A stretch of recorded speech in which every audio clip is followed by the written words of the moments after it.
Hello, happy Friday. It's Mrs. Nasers here for another chapter of Charlotte's Web, and today's chapter is the last chapter of the book. So I hope you've enjoyed it. Thank you again, Scholastic, for giving me permission to read your book. Let's get going. A warm wind. And so Wilbur came home to his beloved manure pile in the barn cellar. His was a strange homecoming. Around his neck he wore a medal of honor. In his mouth he held a sack of spider's eggs. There is no place like home, Wilbur thought as he placed Charlotte's 514 unborn children carefully in a safe corner. The barn smelled good. His friends, the sheep and the geese, were glad to see him back. The geese gave him a noisy welcome. Congratulations, they cried. Nice work. Mr. Zuckerman took the medal from Wilbur's neck and hung it on a nail over the pig pen where visitors could examine it. Wilbur himself could look at it whenever he wanted to. In the days that followed, he was very happy. He grew to a great size. He no longer worried about being killed, for he knew that Mr. Zuckerman would keep him as long as he lived. Wilbur often thought of Charlotte. A few strands of her old web still hung in the doorway. Every day Wilbur would stand and look at the torn, empty web, and a lump would come to his throat. No one had ever had such a friend, so affectionate, so loyal, and so skillful. The autumn days grew shorter. Lurvy brought the squashes and pumpkins in from the garden and piled them on the barn floor where they wouldn't get nipped on frosty nights. The maples and birches turned bright colors, and the wind shook them, and they dropped their leaves one by one to the ground. Under the wild apple trees in the pasture, the red little apples lay thick on the ground, and the sheep gnawed them, and the geese gnawed them, and the foxes came in the night and sniffed them. One evening, just before Christmas, snow began falling. It covered houses and barns and fields and woods. Wilbur had never seen snow before. When morning came, he went out and plowed the drifts in the yard for the fun of it. Fern and Avery arrived, dragging a sled. They coasted down the lane and out into the frozen pond in the pasture. Coasting is the most fun there is, said Avery. The most fun there is, retorted Fern, is when the Ferris wheel stops and Henry and I are in the top car and Henry makes the car swing and we can see everything for miles and miles and miles. Goodness, are you still thinking about that old Ferris wheel? Said Avery in disgust. That fair was weeks and weeks ago. I think about it all the time, said Fern, picking snow from her ear. After Christmas, the thermometer dropped to 10 below zero. Cold settled on the world. The pasture was bleak and frozen. The cows stayed in the barn all the time now, except on sunny mornings when they went out and stood in the barnyard in the lee of the straw pile. The sheep stayed near the barn, too, for protection. When they were thirsty, they ate snow. The geese hung around the barnyard the way boys hang around the drugstore, and Mr. Zuckerman fed them corn and turnips to keep them cheerful. Many, many, many thanks, they always said when they saw food coming. Templeton moved indoors when winter came. His ratty home under the pig's trough was too chilly, so he fixed himself a cozy nest in the barn behind the grain bins.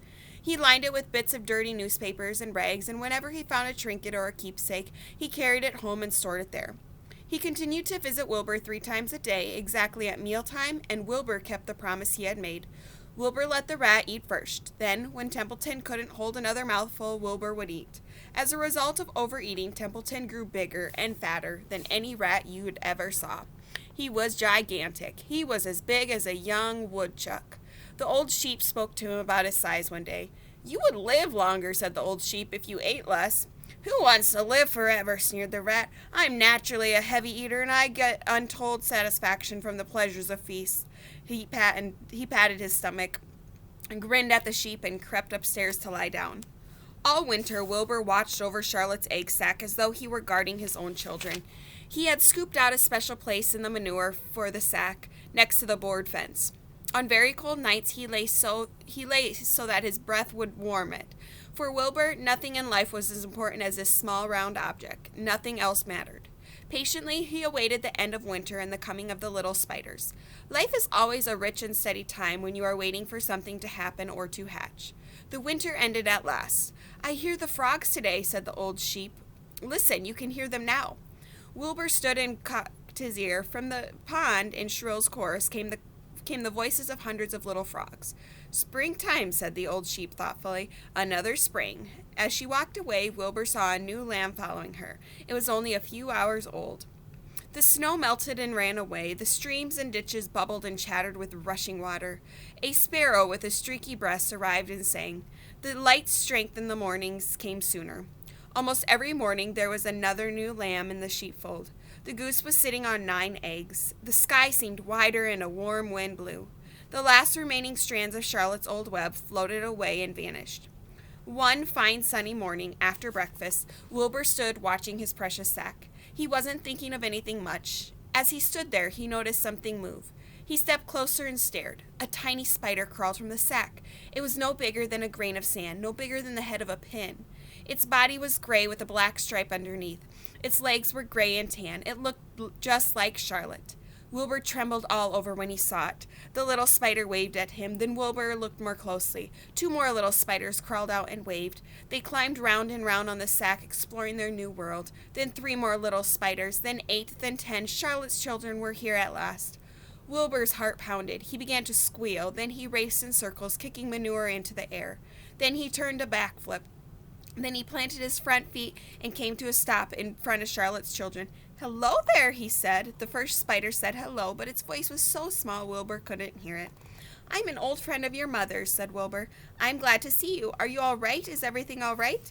The little spiders waved their forelegs at him. Wilbur could see by the way that they acted that they were glad to see him.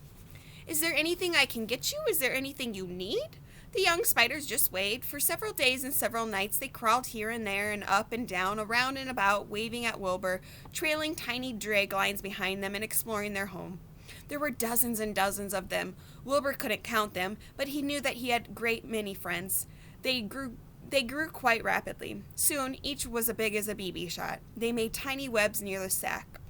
Then came a quiet morning when Mr. Zuckerman opened a door on the north side. A warm draft of rising air blew softly through the barn cellar. The air smelled of the damp earth, of the spruce woods, of the sweet springtime. The baby spiders felt the warm updraft. One spider climbed to the top of the fence. Then it did something that came as a great surprise to Wilbur. The spider stood on its head, pointed its spinnerets in the air, and let loose a cloud of fine silk. The silk formed a balloon. As Wilbur watched, the spider let go of the fence and rose into the air. "Goodbye," it said, and sailed through the doorway. "Wait a minute," screamed Wilbur. "Where do you think you're going?" But the spider was already out of sight. Then another baby spider crawled to the top of the fence, stood on its head, made a balloon, and sailed away. Then another spider, then another. The air was soon filled with tiny balloons, and each balloon carrying a spider. Wilbur was frantic. Charlotte's babies were disappearing at a great rate. "Come back, children," he cried. "Goodbye," they called. "Goodbye, goodbye." At last, one little spider took enough to stop and talk to Wilbur before making its balloon. "We're leaving here on the warm updraft. This is our moment for setting forth. We are aeronauts, and we are going out into the world to make webs for ourselves." "But where?" asked Wilbur. "Wherever the wind takes us, high, low, near, far, east, west, north, south. We take to the breeze. We go as we please." "Are all of you going?" asked Wilbur. "You can't all go. I would be left alone. No friends. Your mother wouldn't want that to happen, I'm sure." The air was now so full of balloonists that the barn cellar looked almost as though a mist had gathered. Balloons by the dozens were rising, circling, and drifting away through the door, sailing off on the gentle wind. Cries of "Goodbye, goodbye, goodbye" came weakly to Wilbur's ears. He couldn't bear to watch any more. In sorrow, he sank to the ground and closed his eyes. This seemed like the end of the world, to be deserted by Charlotte's children. Wilbur cried himself to sleep. When he woke, it was late afternoon. He looked at the egg sack, and it was empty. He looked in the air. The balloonists were all gone. Then he walked drearily to the doorway where Charlotte's web used to be. He was standing there thinking of her when he heard a small voice. "Salutations," it said. "I'm up here." "So am I," said another tiny voice. "So am I," a third voice. "3 of us are staying. We like this place, and we like you." Wilbur looked up. At the top of the doorway, 3 small webs were being constructed. On each web, working busily, was one of Charlotte's daughters. "Can I take this to mean," asked Wilbur, "that you have definitely decided to live here in the barn cellar, and that I am going to have 3 friends?" "You can indeed," said the spiders. "What are your names, please?" asked Wilbur, trembling with joy. "I'll tell you my name," replied the first little spider, "if you tell me why you're trembling." "I'm trembling with joy," said Wilbur. "Then my name is Joy," said the first spider. "What's my mother's middle name?" asked the second spider. "A," said Wilbur. Then my name is Arena, said the spider. How about me? Asked the third spider. Will you just pick out a nice, sensible name for me? Something not too long, not too fancy, and not too dumb? Wilbur thought hard. Nellie? He suggested. Fine, I like that very much, said the third spider. You may call me Nellie. She daintily fainted her orb line to the next spoke of the web. Wilbur's heart brimmed with happiness. He felt that he should make a short speech on this very important occasion. Joy, Arania, and Nellie, he began, welcome to the barn cellar. You have chosen a hollowed doorway from which to string your webs. I think it's only fair to tell you that I was devoted to your mother. I owe my very life to her. She was brilliant, beautiful, and loyal to the end. I shall always treasure her memory. To you, her daughters, I pledge my friendship forever and ever. I pledge mine, said Joy. I do too, said Arania. So do I, said Nellie, who had just managed to catch a small nap. It was a happy day for Wilbur, and many more happy, tranquil days followed. As time went on, and the months and years came and went, he was never without friends. Fern did not come regularly to the barn anymore. She was growing up, and was careful to avoid childish things like sitting on a milk stool near a pig pen. But Charlotte's children and grandchildren and great-grandchildren, year after year, lived in the doorway. Each year there were new little spiders hatching out to take the places of the old. Most of them sailed away on their balloons, but always 2 or 3 stayed up housekeeping in the doorway. Mr. Zuckerman took fine care of Wilbur with all the rest of his days, and the pig was often visited by friends and admirers, for nobody ever forgot the year of his triumph and the miracle of the web. Life in the barn was very good, night and day, winter and summer, spring and fall, dull days and bright days. It was the best place to be, thought Wilbur, this warm, delicious cellar, with the garrulous geese, the changing seasons, the heart of the sun, the passage of swallows, the nearness of rats, the sameness of sheep, the love of spiders, the smell of manure, and the glory of everything. Wilbur never forgot Charlotte. Although he loved her children and grandchildren dearly, none of the new spiders ever quite took her place in his heart. She was in a class by herself. It is not often that someone comes along who is a true friend and a good writer.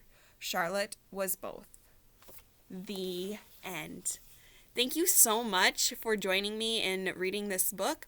I hope you have enjoyed it as much as I have.